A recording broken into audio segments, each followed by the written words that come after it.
actually a lot going on. So I've been out and about. I was over to the Charlie Kirk candlelight vigil. It was a pretty good turnout considering it kind of got rained out a bit towards the end, but other than that, it was very nice actually. So okay, the COP30 is coming up, November 10th to 21st in Brazil. There's a lot going on in this COP30 this year. I mean, every year is bad news, but I think with Brazil running the show, Lula, I think he's a bit of a communist, I would say. Uh, Socialist is a bit mild for him, I believe. When he was younger, he was involved in the Young Communist Party or whatever. I did a little research on the guy. It's his third term, I guess. Bolsonaro got ousted, and I think he locked him up now when he returned back to Brazil from the U.S. So that's a communist too, right? That's why I say he's probably more communist than socialist. Hardcore. So that's where they're having COP30 this year. I'm sure Carney is going to be doing a happy dance uh, when they get rolling on it. I see that Julie, what's her last name, Dabrowski or something like that. She's going to be going. All she's good for right now, she's pretty good at filibustering in committees. So other than that, she's pretty much useless. I guess that's why she's got the title that she has.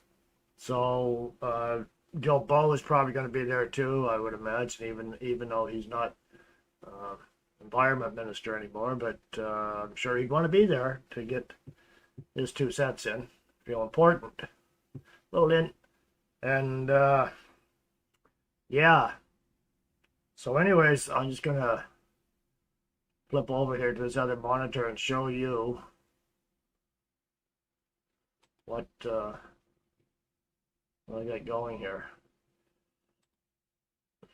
There it is. This is from the Mark Morano at Climate Depot. And Mark's on top of this stuff big time. And what he's saying here is the UN is about to tax you. A new global climate tax would be the ultimate in taxation without representation. The UN seeks a net zero framework for shipping, would impose charges per metric ton of CO2 that ships emit.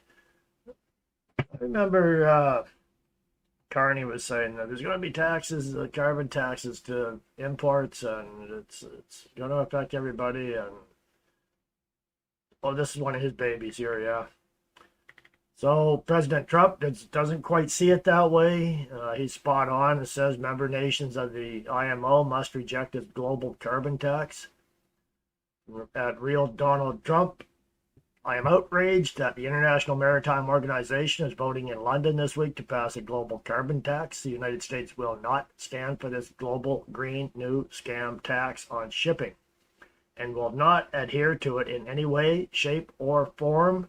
We will not tolerate increased prices on American consumers or the creation of a green new scam bureaucracy to spend your money on their green dreams. Stand with the United States and vote no in London tomorrow.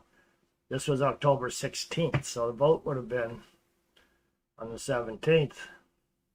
I have no idea how that turned out. Voters are showing their opposition to the net zero climate agenda whenever they get the chance. That isn't stopping the UN, which this week is poised to impose what amounts to a global tax on carbon emissions. Yes, this is the definition of taxation without representation. The International Maritime Organization, a UN body based in London, hopes at its meeting this week to secure final approval for its net zero framework for shipping. The measures would impose charges per metric ton of carbon dioxide that ships emit above certain limits The tax would be $100 or $380 per metric ton, depending on various factors. That could translate to an annual tax take of $10 billion to $12 billion. If you've heard about this at all, it's probably because the Trump administration last week threatened to slap sanctions on any country that votes in favor of imposing this tax. Washington rightly worries it will increase the costs of goods American households buy by increasing global shipping costs as much as 10%, setting aside the trade policy irony. At least someone in the Trump administration is worried that expensive imports might be bad for the American economy. The damage from this UN climate tax is as much political as economic. The UN has previously toyed with emissions monitoring schemes, such as for aviation, and that would be the green new fuel that Carney is involved in, is what they're pushing. And the IMO claims this proposal is no different, but this is the first instance we can find of the UN claiming the ability to levy a tax, the revenues from which will be paid directly into the UN-controlled fund. For the UN system as a whole, roughly 90% of revenue comes from governments.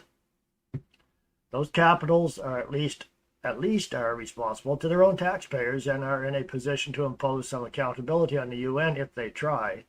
The rest is income generated from the UN, consulting activities or investment returns, and exchange rate movements affecting existing reserves. So,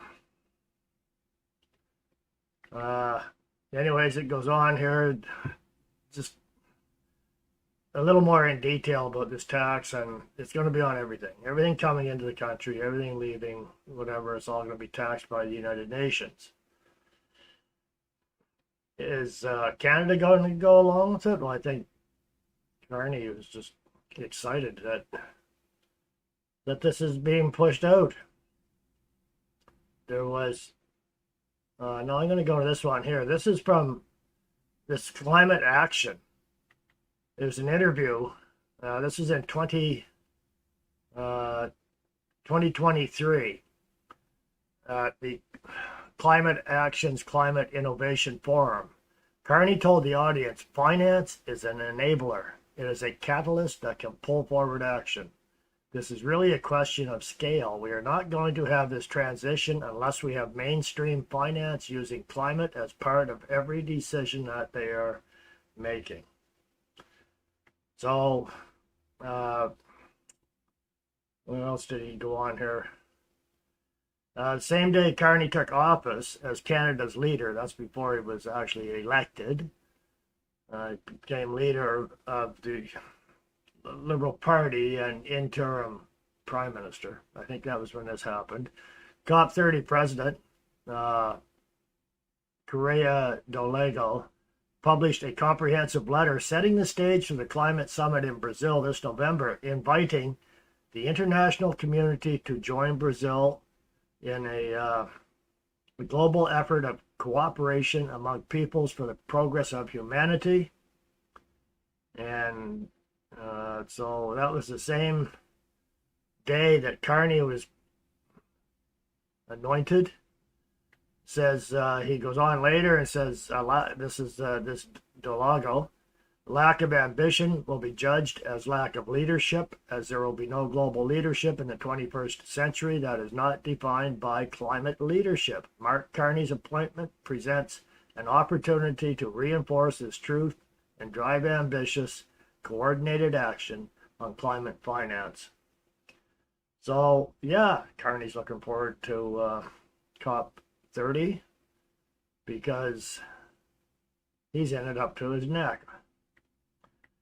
So climate finance, that refers to local, national, or transnational financing drawn from public, private, and alternative sources of financing. It means the taxpayers are going to be paying the biggest share of this, of course.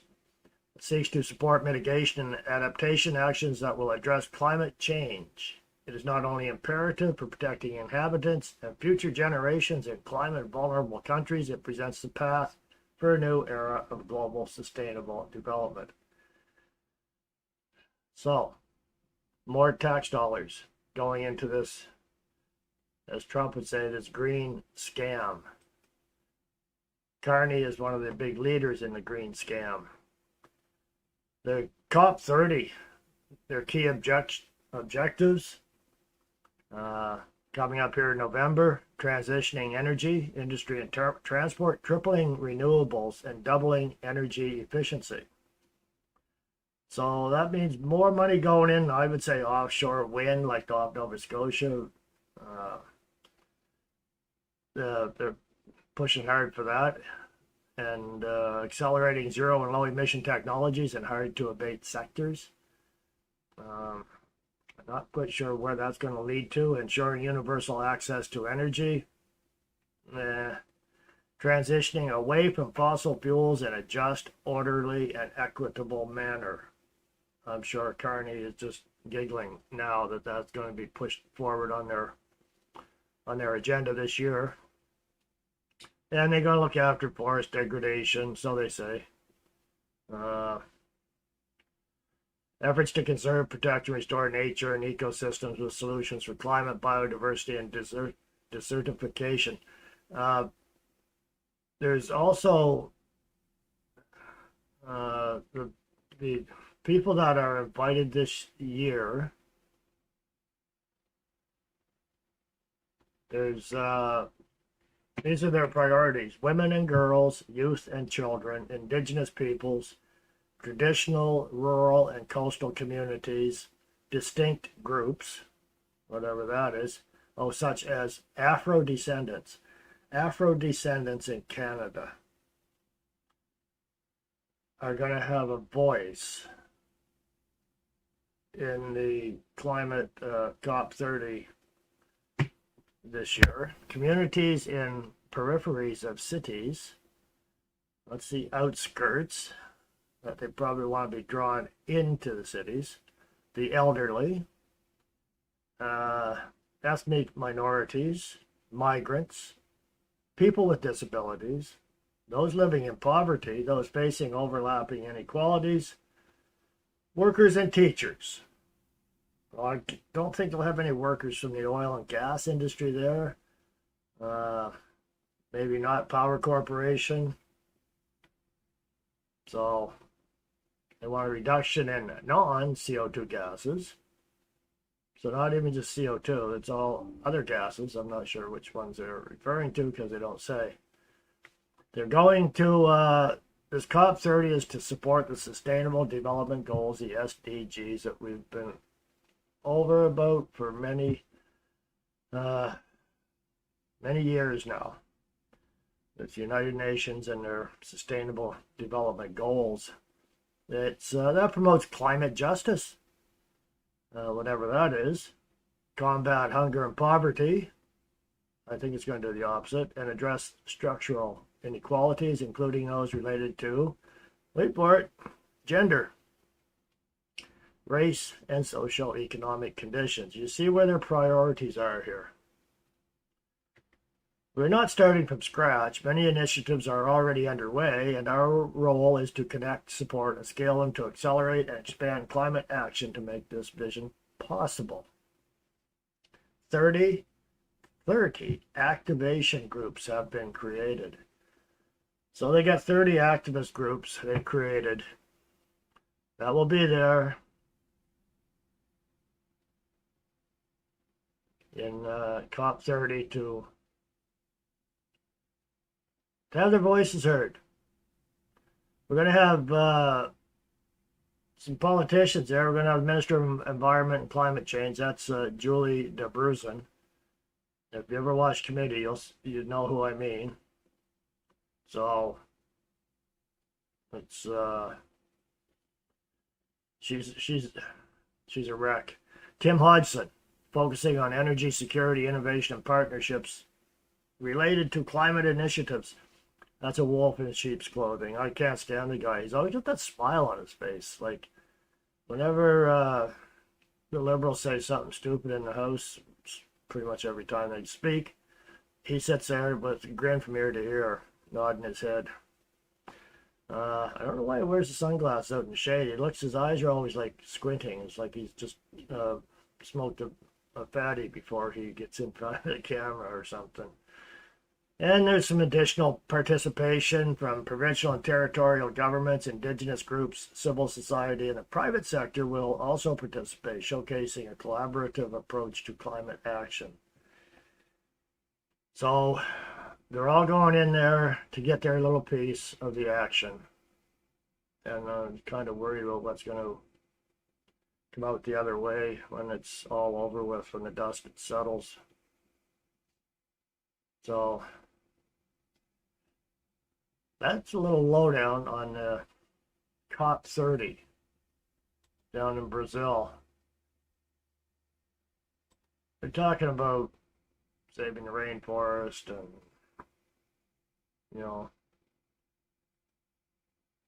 but the big thing is the taxes. We want to get those taxes on us.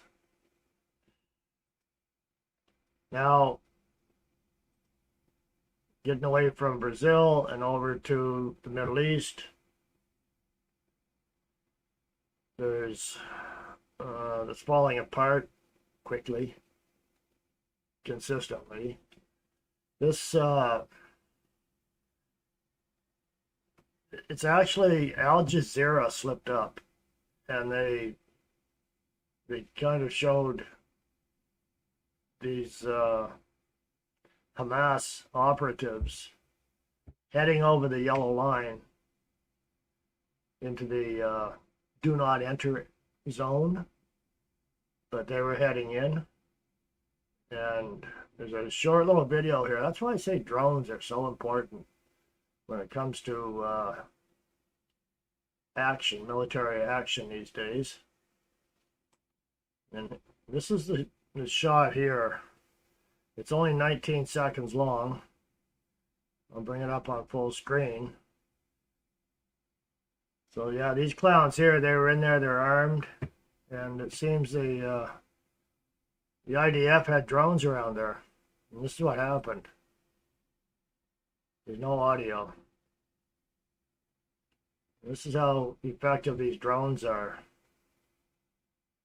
It's and there they are, they're in the sights, and they're gone.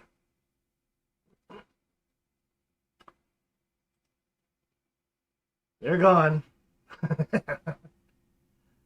Just like that, in a flash. That's how they deal with them. So the IDF, they're not fooling around. They went in and they hit 2 cities with airstrikes. I'm going to see if I can refresh this and get some more up-to-date information here.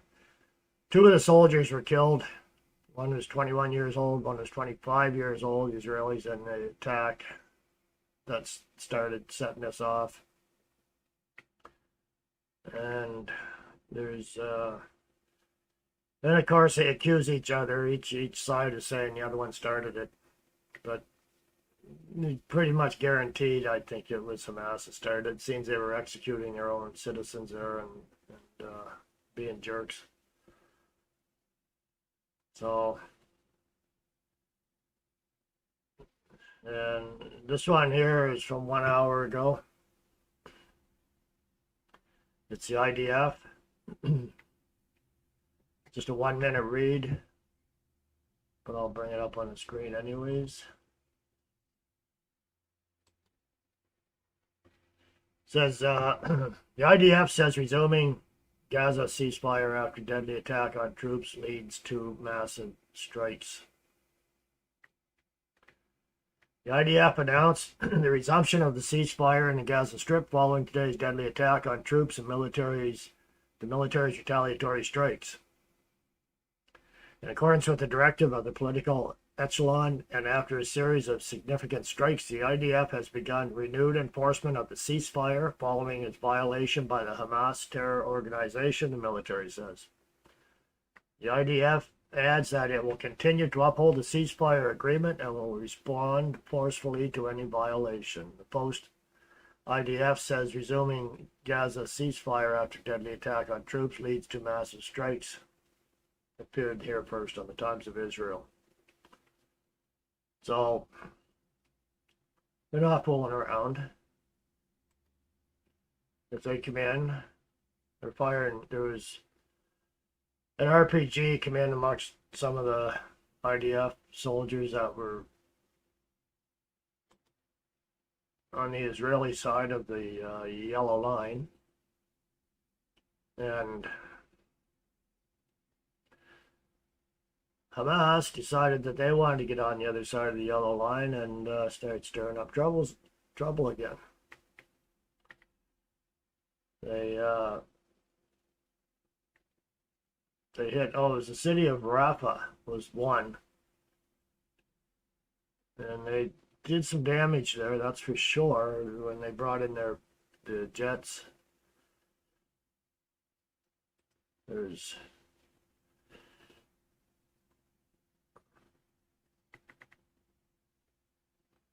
a picture here. I'll show you if you haven't seen any of this. This is the aftermath that the bombers came through.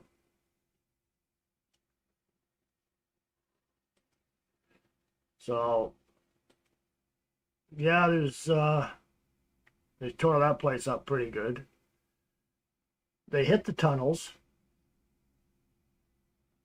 They did. Because the Hamas, they beat her back to the tunnels. They knew that what was coming for them. So apparently there's 8 miles or something of tunnels, I think they said they hit. So, and that's probably just a small stretch. So it's heating up again there anyways, and it's probably not going to last. So anyways, that's what's happening over in the Middle East now, and Trump's not happy with it, of course. And well, who knows what the clowns, Carney, Starmer, Macron, forget the guy in Australia, they're all pushing for the two-state solution. We can see that's not going to work, is it? It's not a chance. Never would. So, yeah. Then I went to, surprise, surprise. You know how I like to go in to the asylum claims here in Canada and see how that's going, how many people have actually come into the country over the last few months, and see how many have been processed and all that stuff. Well, take a look at this. Take a look at this, what they've done. Okay, that says 2020. I'll go down to 2025. Make my selection. Let's go look at 2025. Oopsie. Same thing. They're hiding it. They've archived this page and will not be updating it. We will continue to share the most recent asylum statistics, trends, and data. You can find more complete breakdown of asylum claims in Canada in the Open Data portal. So I was okay. Well, I'll go there and maybe I can get my numbers. Oh. Wait now. No, no, no. It says this data should not be used as an indication of the number of asylum claimants residing in a province or territory. The table pulls data on a number of asylum claimants who have submitted a valid claim by year and province of claim. That's a valid claim. It's probably a small percentage. They won't say. So, anyways, individuals who have been determined to be protected persons by IRPA. That's the IRB is the International Refugee Board, I believe. Not International Independent Refugee Board or something. I'm not sure. And IRPA, whatever that is. But anyways, I didn't look them up to see what they are. But it's a rabbit hole. Go in, and if I won't go to this one, which I did, Canada, you get your own monthly IRCCC updates. Asylum claimants by claim, office type, province, territory of claim, and claim month. Okay. Well, no. No. This is by the claim office. And there are no views created for this resource yet. No views created for this resource. So there's nothing, zero. They're hiding the numbers. We have no idea. The only thing they were bragging about at one point when I was looking was the numbers of people crossing from Canada into the U.S. Is way down. Nothing about how many coming from the U.S. into Canada. Just the other way. So, yeah. They're fudging the numbers. They're hiding the numbers. They don't want us to see them, obviously, because they're not going to update it. This is public information we're supposed to be able to have. We don't get it now. There's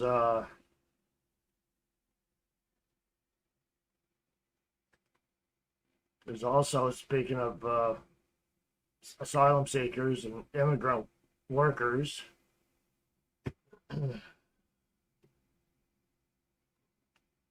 bring this one up too. This is from the Fraser Institute. And it is highly educated immigrant workers in the U.S. perform better than comparable immigrants to Canada. That's quite a statement. The gap in the labor market performance of highly educated immigrants in Canada relative to the United States and how to narrow it. Highly educated immigrants make important economic contributions to host economies. We don't really get many here. Why would they come here for work for a 71-cent dollar that's highly taxed, where they go work in the U.S. for actually $1? Where rather, it's not $1, but you know what I mean, right? It's an actual $1 bill. Ours is 71 cents and dropping. Promoting innovation and entrepreneurship. As a consequence, developed countries compete to attract such immigrants, particularly those trained in STEM, science, technology, engineering, and math fields. I think the ones coming into Canada from India have fake documents, so once they get here, they get the job. They can't really do it anyways.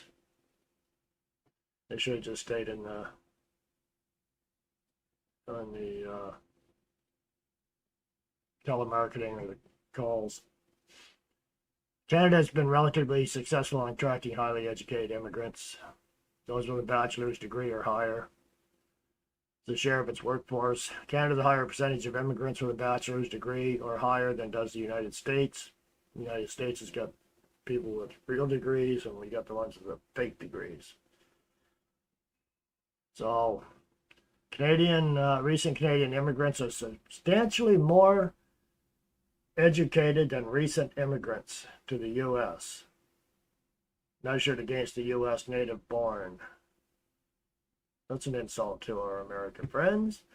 Moreover, immigrant STEM workers in Canada account for a greater share of the country's STEM workforce than in the case in the U.S.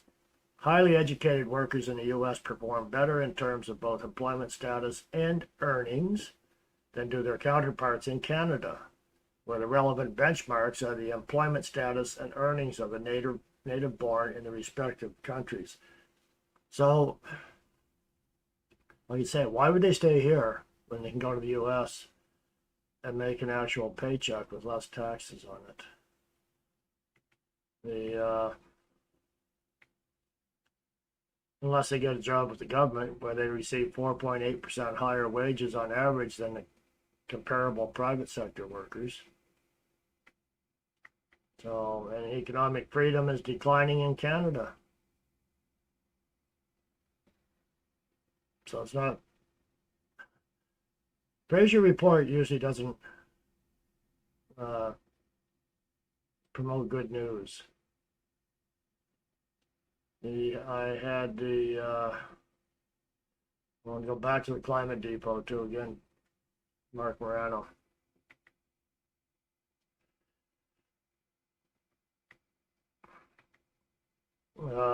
Trump leaves the UN climate tax in tatters. U.S. stops global shipping net zero rigs. Triumph for Trump.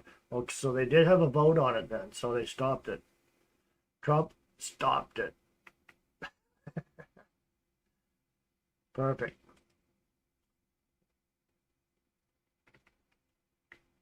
Yeah, it tatters after U.S. pressure. So Trump won again. Another win for Trump.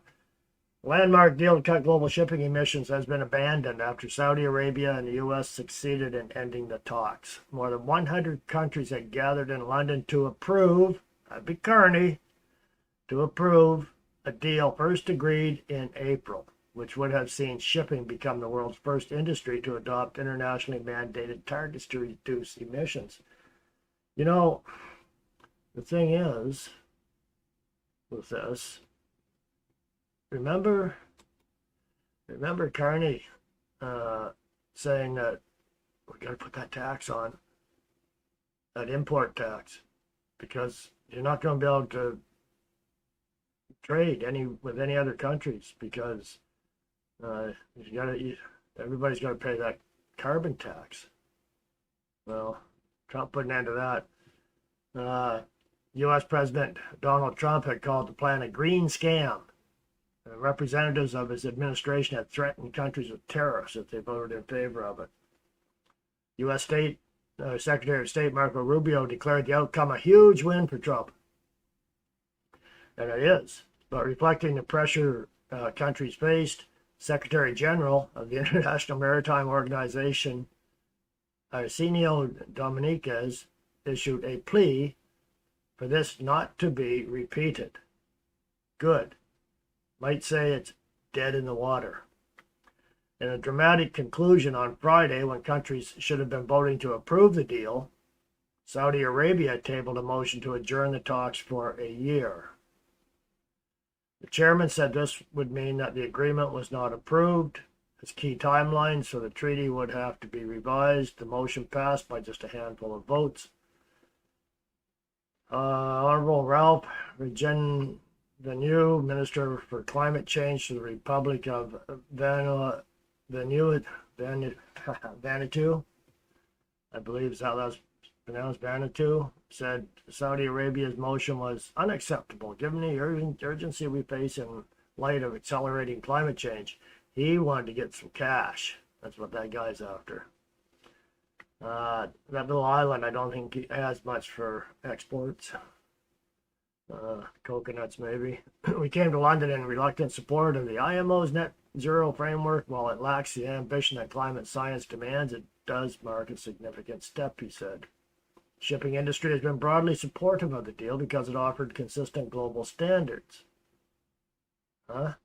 Speaking after the talks ended, Thomas Gazakos, Secretary General of the industry body of the International Chamber of Shipping, said, "We are disappointed that member states have not been able to agree a way forward at this meeting. Industry needs clarity to be able to make the investments," he added. UK and EU nations voted to continue the talks, but some countries, including Greece, went against the EU bloc and voted to abstain.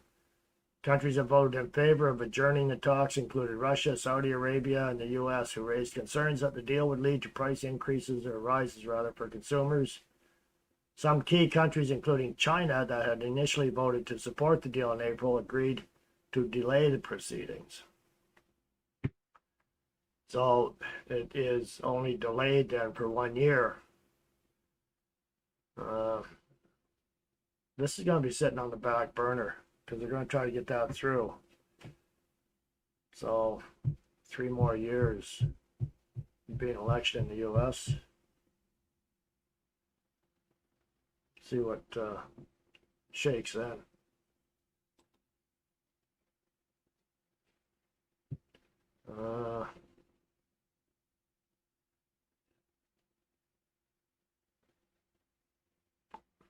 Let's see. What we got here anyways? GNR Railroad. Remember Canada pre-Turdo. No kidding. It was national country. So that's history now. But we got a 1 year reprieve on this one.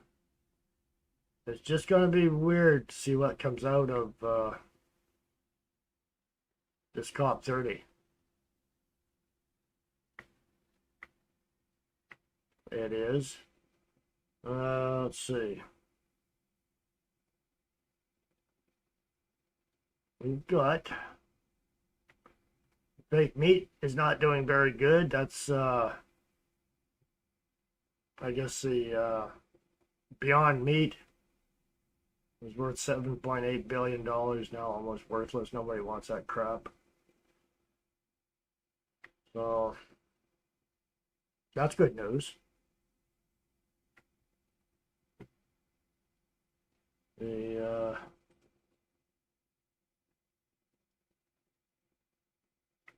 conventional climate science threatens civilization. The error-riddled computer models that back doomsday predictions violate core tenets of scientific methodology. It's a problem. They're using this AI for a lot of stuff too. And the AI can be tricked to get what you want out of it. I've done it. All you do is change your question around a couple of words and you get a totally different answer. So it's good for some things, but it's not really reliable for the truth. It seems to be, AI seems to be kind of geared in favor of the left, of the governments, leaning to the left. So that's what I've noticed anyways. Maybe I'm just a little bit prejudiced, but I don't think so. I think that seems to be how it seems to be playing out. So, and okay, when I was at Charlie Kirk candlelight vigil, I recorded a fair amount of it, but before everything got underway, I got there about 15 minutes early, I think, something like that. They're still setting up. And this guy came over and he struck up a conversation, and I talked with him for a while. And I think the reason he did was because I had, where is it? Make sure I can get it up here where you can see it. I had this hat. I was wearing this hat, the Action for Canada hat, protecting faith, family, and freedom. So that's probably caught his attention, a few people. And he said, after we had chatted for a while, he said that he was a pastor. And I said, oh, that's nice. Good for you. And we kept talking, and I told him, I said, yeah, I left the church. And he said, why is that? And I said, well, because the elders wanted to bring Islam into the church, and I figured I didn't belong there. So I left. Well, he was pretty shocked. So he, I didn't realize it, but he was one of the speakers. And so he got up to speak, and I was pretty amazed at the end of his. He gave a sermon there, and just waiting for this old computer to load up. And what he did after his sermon, listen to what he said. Listen to what he said on the at the end of his sermon. I was pleasantly surprised to hear this from a pastor. And it's because of what I had told him. The message of the cross tonight is simply this, that God came to earth truly to show us the way back to a perfect relationship with Him, our Creator. We serve the only true God, Jesus Christ, that died for you and I to purchase us back from the separation of sin, to rescue us from the judgment of hell. And Jesus did that with His life, His blood. I do not serve a hateful religion or a spiritual entity that demands that I must take other people's lives and my own life in order to secure a better afterlife. But Jesus died for me, and He paid. So, yeah, he pretty much laid it out on Islam right there, didn't he? I was, yeah. And he got a good round of applause, too. So, kudos to him. I never found out what church he was with. But anyways, yeah. I shocked him. He shocked me. So, and all in all, it was pretty good. There was 2 police that were on duty to make sure that everything was good. There was no interruptions. I had a little chat with them. And I told them, I said, wouldn't wouldn't wouldn't your chief of police issue you guys some rain gear? Like, you know, you're out here in the rain, cold and wet. He said, we can't even get winter coats. I said, wow, that's bad. You guys can't even get winter coats. And he gave me the numbers on the force. I won't say that. I can't put that online here. But anyways, they can always use more. It's a pretty peaceful city, all in all. We see how that can change very quickly, though. So, yeah. I can actually, I can bring this up because there's a young girl come up here, one of the speakers, right after this, and she had written a little poem. So I'll play that. We'll get that going here. So.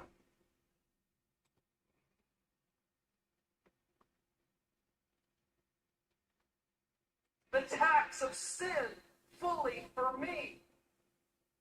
Tonight, you do not have to continue to carry the chains of a false identity that has erased and buried you so deep.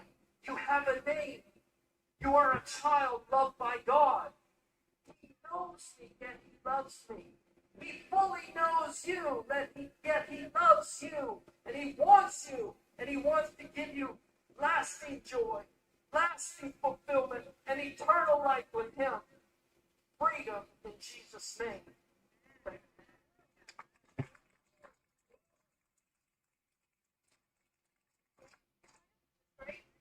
So we're just going to get our candles and just bow our heads for a moment of silence as we remember Charlie Kirk and honor his legacy tonight. And we're also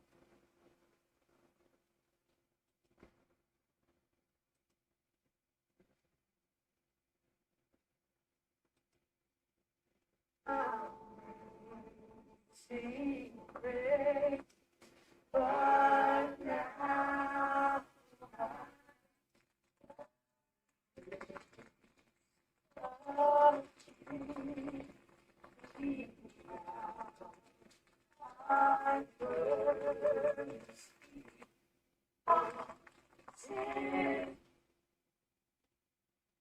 all right. So this morning I have a verse come to my mind, and it's Luke 4:18 to 19, and it says, "The Spirit of the Lord is on me, because He has anointed me to proclaim good news to the poor. He has sent me to proclaim freedom for the prisoner and recovery of sight for the blind, to set the oppressed free, to proclaim the year of the Lord's favor." And we know that as Christians, just like Charlie Kirk did, it's our job to go out into the highways and byways just to proclaim the name of Jesus and lift it on high. Charlie Kirk, one of his favorite verses was found in Isaiah 6:8. It says, "Then I heard the voice of the Lord say, Whom shall I send? And who will go for us? And I said, Here I am, send me." And I think that all needs to be our prayer tonight, that we can go out. You don't always have to go up and have a microphone. You don't always have to be on a platform or a stage, but God can use you at any time, at any place. Just when you're walking down the streets, God can always put somebody in your path that you can share the love of Jesus.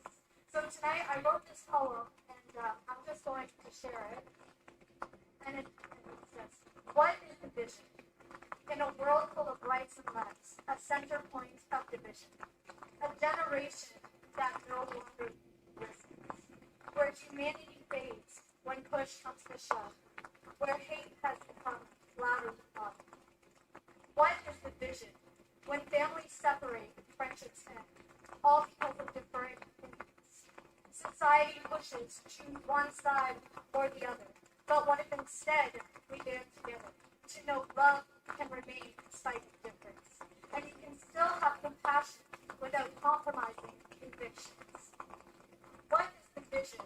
When school shootings occur and innocent children die, yet the world is still screaming for you to pick a side. What is the vision? When mental health is silenced and millions fight in the dark. When addictions run rampant, tearing families apart. What is the vision? When hunger strikes our youth. When lies drown out the voices for speaking the truth. What is the goal for society? Is to realize that violence is never key. Because this is what the vision should be. A world where children will thrive and grow, and fear is a language that they'll never know. A world where war is abolished and peace is what we're after. A world where, as long as you're a good person, sides don't matter. A world where you can have conversation without fear of being killed. A generation capable of critical thinking skills. A world where racism is no longer a thing, because black, white, red, or yellow, we all bleed the same. A world where you can ride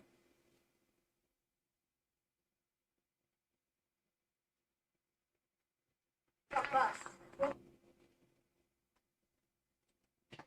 Okay, I'm having some playback issues there. So, anyways, that snapping and cracking, that was the rain coming off my umbrella. Because it started spitting pretty good. So anyways, yeah, all in all, it was pretty good. It was a good bunch. I'd say there was probably maybe a couple hundred people there, which is not too bad. So for a weekday evening with rain, that's pretty good. I met a woman there I knew, and she said, "Is this all the Christians there are in Fredericton?" I said, "Well, it's probably more, but They didn't show up. Well, anyways, and this old computer I got here on my secondary one is just so stubborn and slow. Doesn't follow any, respond to any commands. That's why it was skipping a little bit there. Anyways, just thought I'd put that up there to give you a little better idea what it was like out there. And that pastor, he just blew me away when he started talking about the Islam and the violence. So good on him. A lot of them are scared too. This guy wasn't. So now we've got it's froze right up. Now we've got let's see, 9 o'clock Atlantic time, I think it is. The Blue Jays. See how that plays out. I'm gonna try to catch it. I haven't been able to catch any of the games. They're usually pretty late. Let's see. Let's see if I can bring up one or two more items here before finish. Let's see.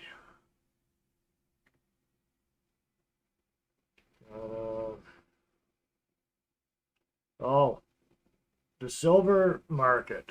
Anybody that's involved in metals, in the gold and silver, it's just going crazy. And I seen one place, I'm not sure what country it was. It was a Western country, I believe. They were lined up down the street to buy silver. And some of the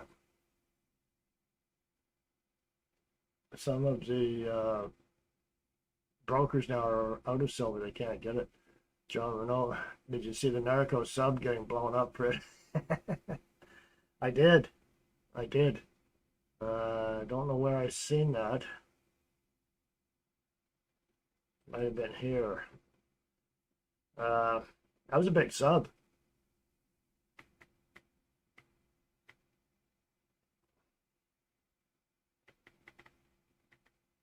No, it's not on here. Figured it would be.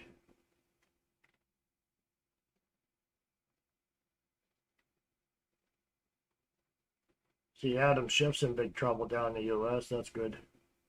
That weasel should be locked up. And Pierre figures that Trudeau should be locked up, and I'm on side with him. Because I've been saying that for a long time. He should be. He should pay for his crimes. He should be locked up. He stole a bunch of money from us. Allegedly, right? I have no proof. But it sure is suspicious. I don't see that sub on here. I did see it though. It's pretty good. That was a big sub. Here it is. Let's take a look at it.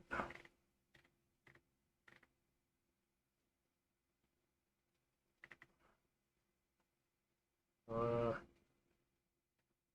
don't know if it's going to show me. I don't know if it's going to show the video or not. Yeah, there it is. I'll bring this up so we can all take a peek at it and watch this sub.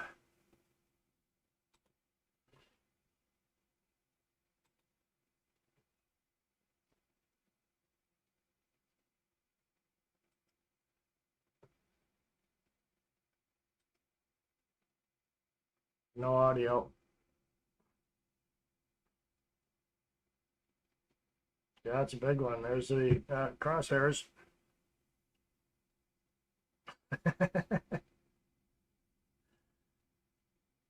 Okay. I guess they're fish food now, eh?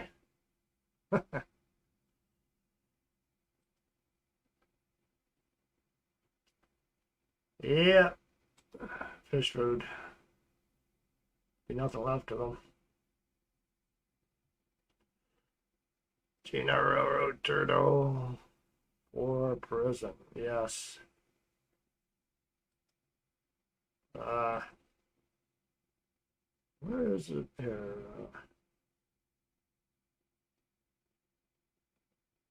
I wanted to go here. I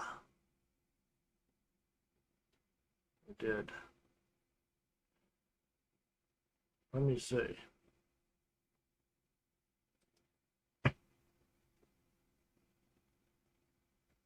Try this. Let's see what's on here. Get a couple of quick ones in.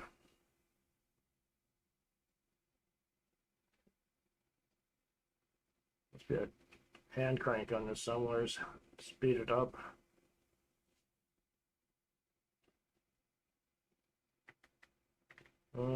They had that big No Kings rallies down there in the U.S. That didn't work out too good for them.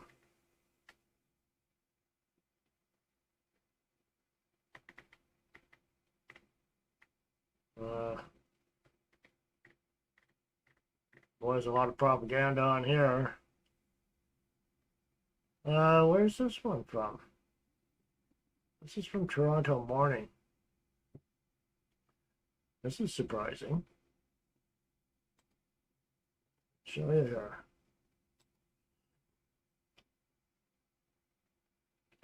New polls suggest Pierre would win a slim minority in the election, 159 seats to 142 seats.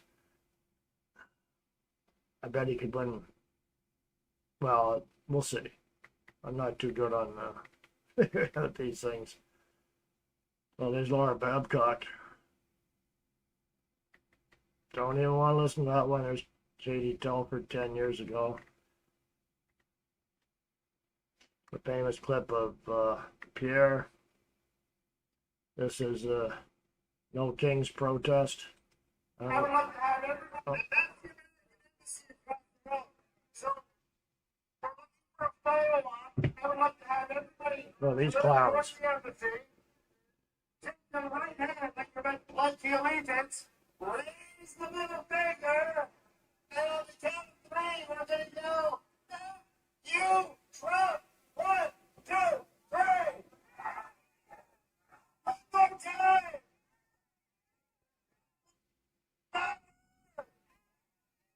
One more time. Share that on your social media. What a bunch of idiots. Unreal, eh?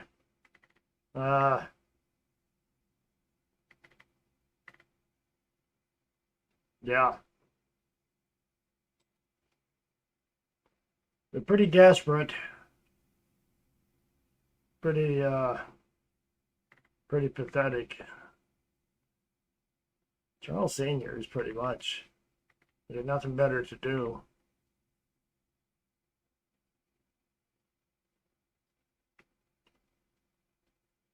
There's yeah.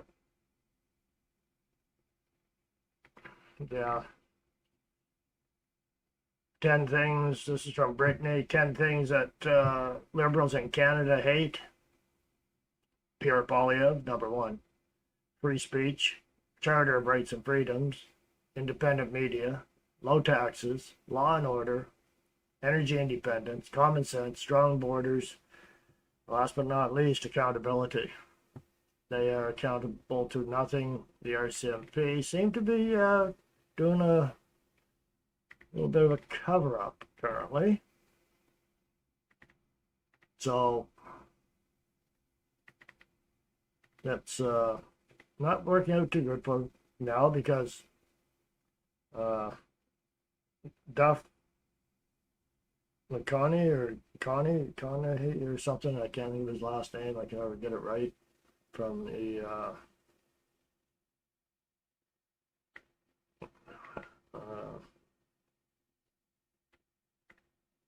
who's not, I'm trying to think of the organization he's with.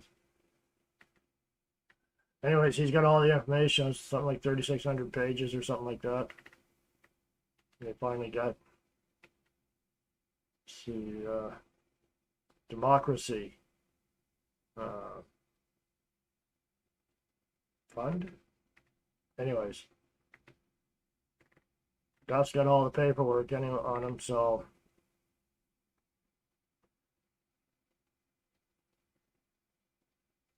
this here, you've probably seen this. Talk about anything. You've probably seen this, but I'm going to bring it up anyways in case you haven't. Because, of course, Ezra's the man.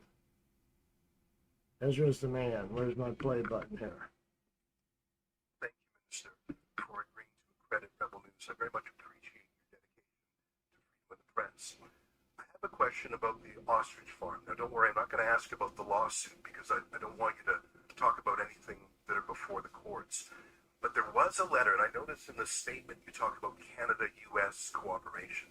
I know that Robert F. Kennedy Jr., your U.S. counterpart, has written saying he thinks that there's some medical research value in these ostriches because they had avian flu, but that have recovered and are now immune.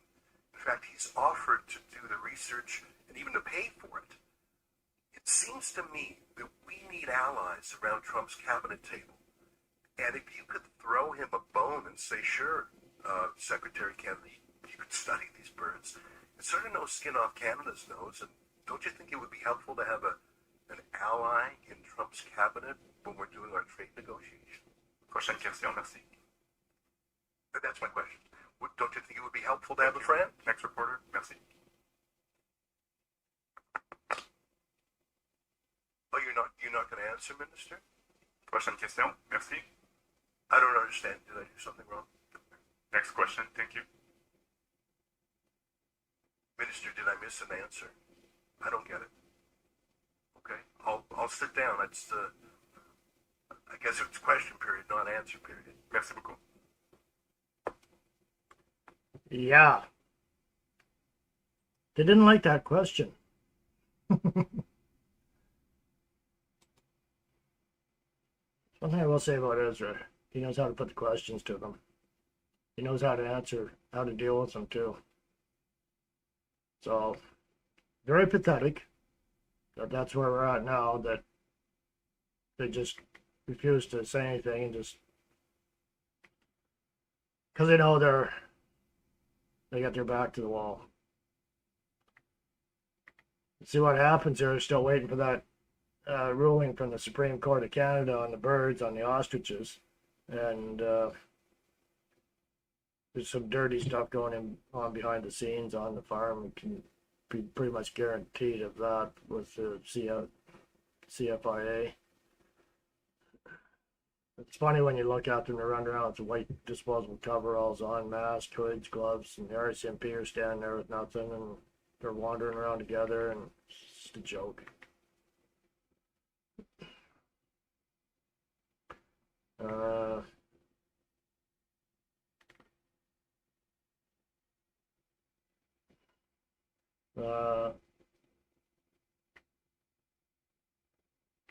We're going back 10 years on that video. I don't want to bother with it. Well, this is interesting. This is this is from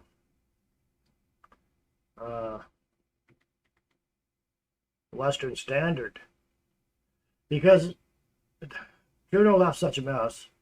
Carney's fine with it. Mike Pigelman, if these reports are true, this is an outrageous breach of public trust.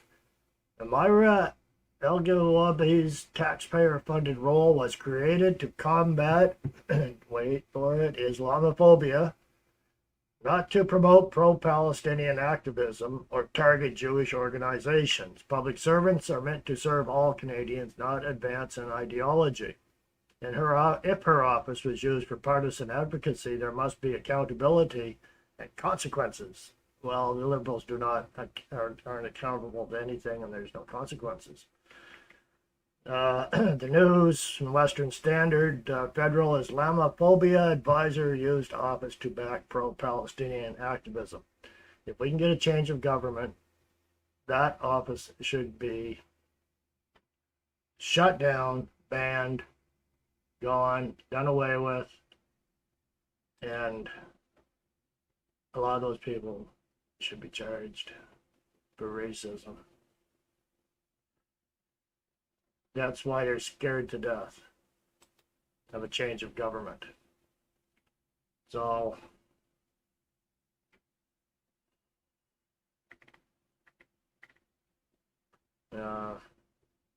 Roxanne posted Islamophobia, a word created by fascists and used by cowards to manipulate morons. Christopher Hitchens.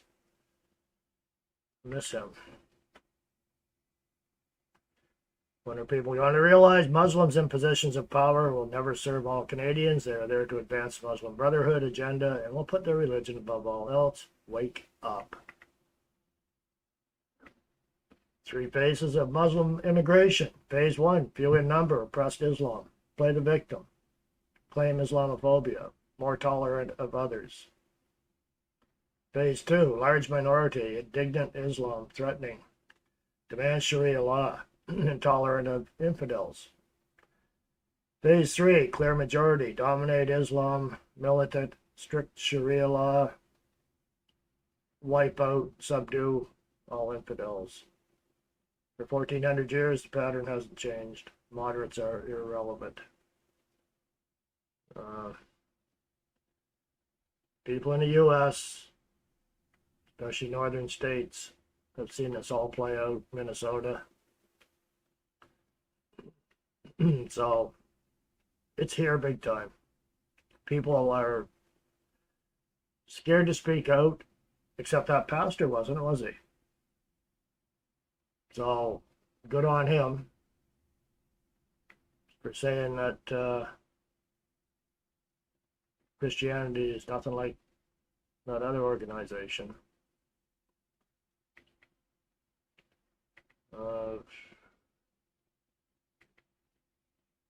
It's just an elected reject left over from the Trudeau government with a huge paycheck, travel expenses, and a budget of $5.3 million for her office. That's what she's taking in, $5.3 million. Every time Carney says his new government, he must forget about this Trudeau mistake. I wouldn't call it a mistake, but yeah. This is the Trudeau mess. R.I.P. New York City. No kidding, eh? It's done. The Big Apple is the big stink hole.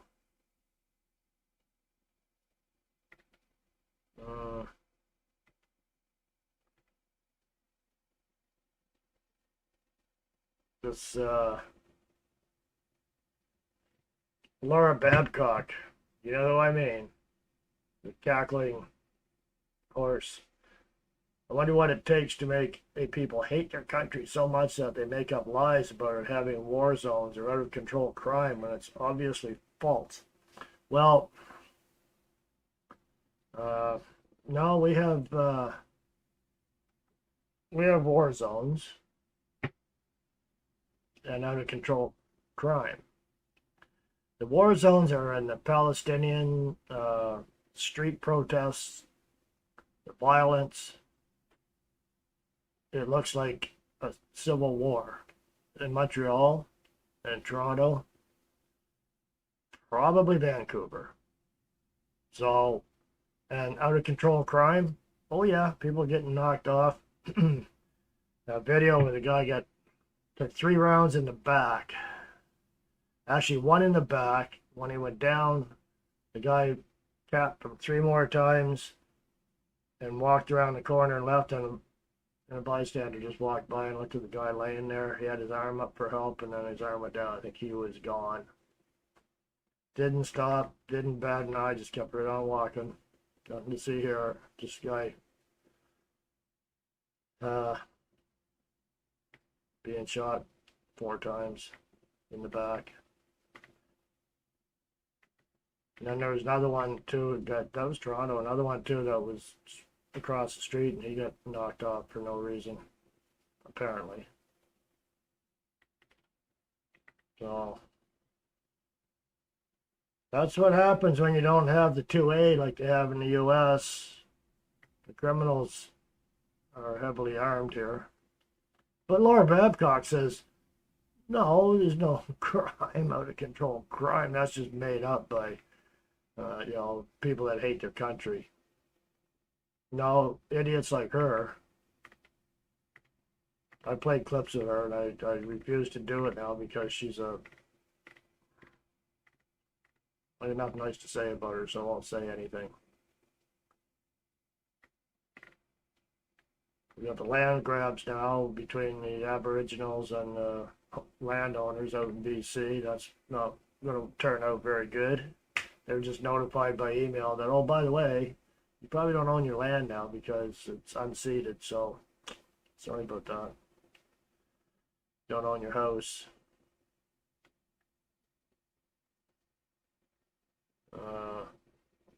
There's a Dale Thompson. This guy, I see him on here a lot. Of course, he's got the Ukraine flag beside his name. I'm on X, right?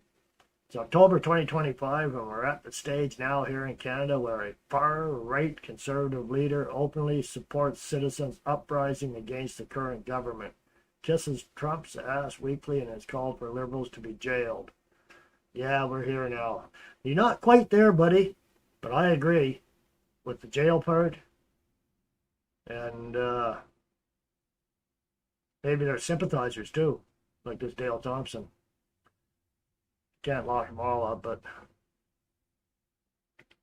they can be put on work detail or something.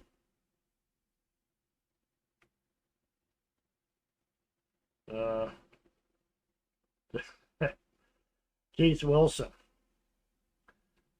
Keith Wilson, a lawyer for some of the convoy. Keith Wilson says resign, and you still wonder why not one liberal has been charged. And that's how the RCMP investigates liberal corruption. The most corrupt prime minister ever. Well, let's see. Might be getting ahead of myself here. It's a toss-up, Trudeau or Carney. I think Carney is more corrupt than Trudeau because he's slyer and he has more investments and more money. So, Trudeau is still chasing out the little girl, chasing the little girl's skirts.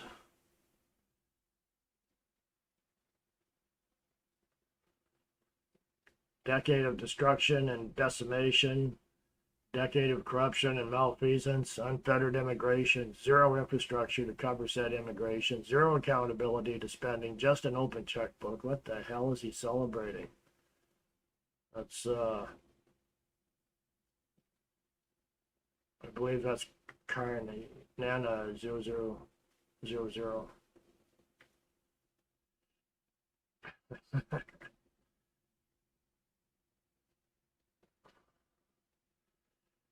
Mass of Latin words falls upon the facts like soft snow. Where is it here? Blurring the outline and covering up all the details, the great enemy of clear language is insincerity. George Orwell. So,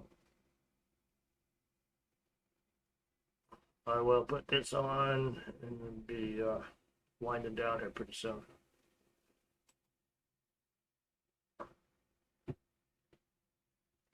Oh.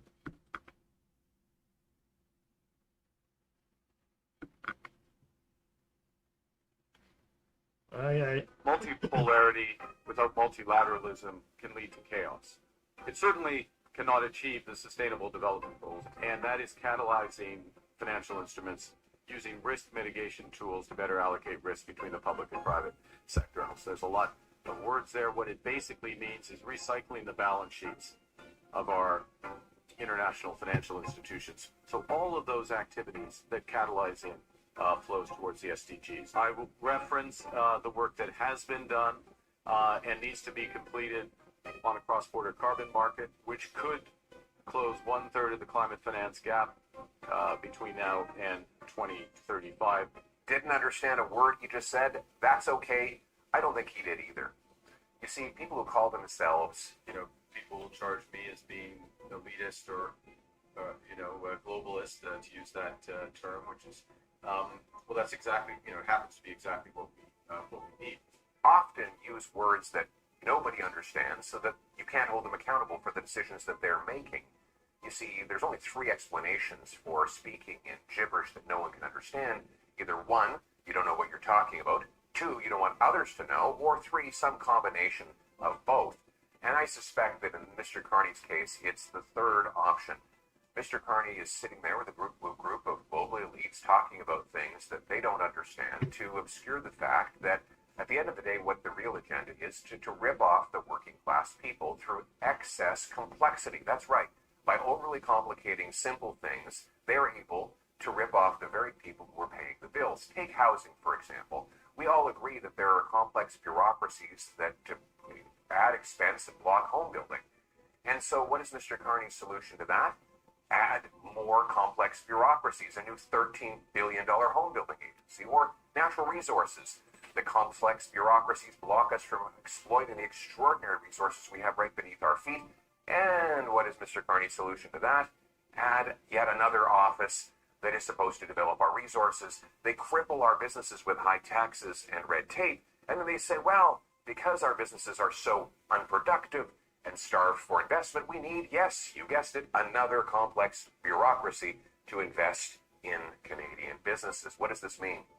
It means if you want to build homes, develop resources, or start a business, you can't do it without going through the government. And what does that do? It makes the politicians and bureaucrats more powerful. The more complicated they can make this all be, the more they can escape any accountability for the damage they are doing.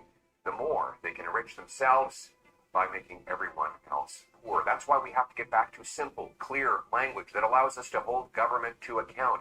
Let's speak in words that people get. Einstein said if you can't explain it simply, then it means you don't understand it. We need to get back to simple language to hold politicians accountable for the things they say and do, and to get them working for the common people. You see, it's not the common people aren't smart enough to understand the gibberish.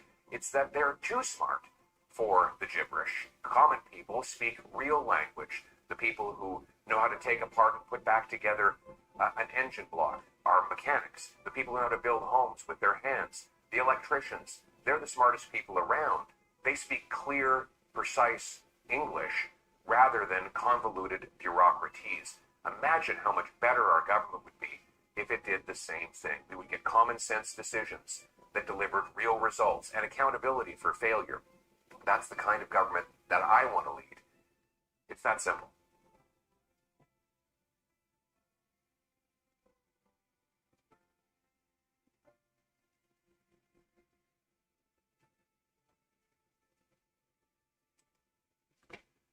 You know, it's quite obvious that the Liberal Party of Canada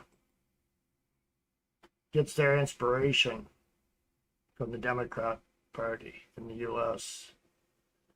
It seems like they follow them step by step, even when the Democrats fail so miserably and pretty much destroy the country.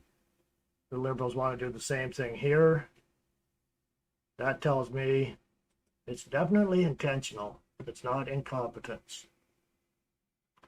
So when Laura Babcock gets on social media and says that people that hate Canada, where did she go? What is she saying? She's a piece of work. Where is she? Fortunately, she's not all over here. She's just a little bit here and there. To all the, oh, this is a different one. To all the mega showing me pictures of criminals, I get it. Canada, like any other place on earth, has crime. What we do not have are cities that are war zones, that are straight up Trump talking points coming out of Pierre Poilievre's mouth. And he should be ashamed AF for lying. Laura, just go away. Because everything he said is true. And you're either willfully blind or just plain ignorant. Our country is going down the toilet. And just look back at the Biden years. Obama, but that's going back a ways. The